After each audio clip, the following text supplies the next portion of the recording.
Yerlərdəki bugün hələ də mövcud olan insanları narahat edən məsələlər öz həllini tapsın.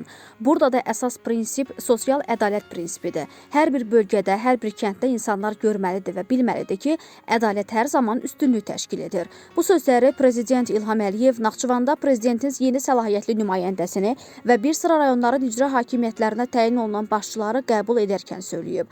Dövlət başçısı noyabrın 12-sində Ceyhun Cəlilovu Naxçıvan Muxtar Respublikasında Azərbaycan Respublikası Prezidentinin səlahiyyətli nümayəndəsi Elxan İbrahimovu Bakı şəhər Nəsimi rayon icra hakimiyyətinin başçısı Natiq Ağayevi Balakən rayon icra hakimiyyətinin başçısı Orxan Mürsəlovu Göyçay rayon icra hakimiyyətinin başçısı Elvin Paşayevi Qax rayon icra hakimiyyətinin başçısı Vüqar Novruzovu Göygöl rayon icra hakimiyyətinin başçısı Elşən Həsənlini Kürdəmir rayon icra hakimiyyətinin başçısı vəzifələrinə təyin olunmaları ilə əlaqədar qəbul edib.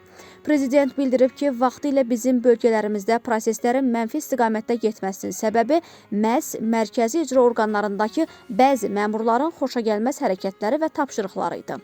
Artıq o məmurlarda necə deyərlər əsər əlamət qalmayıb. Azərbaycanda məmur korpusunda, xüsusilə mərkəzi icra orqanlarında aparılan kadr islahatları nəticəsində vəziyyət böyük dərəcədə sağlamlaşdırılıb. Ona görə mən tam əminəm ki, bundan sonra mərkəzdən sizə hansısa bir qanunsuz tapşırıq verilməyəcək.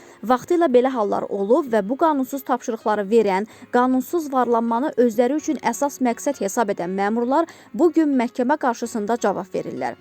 Bir çox hallarda torpaqlardan səmərəsiz istifadə edilməsi halları olub, torpaqlar zəbt edilib, torpaqların kateqoriyaları dəyişdirilib. Əkin-biçin üçün yararlı olan torpaqlarda bəzi məmurlar özləri üçün imarətlər inşa ediblər və əlbəttə ki, bütün bunlar qanunsuz hərəkətlərdir.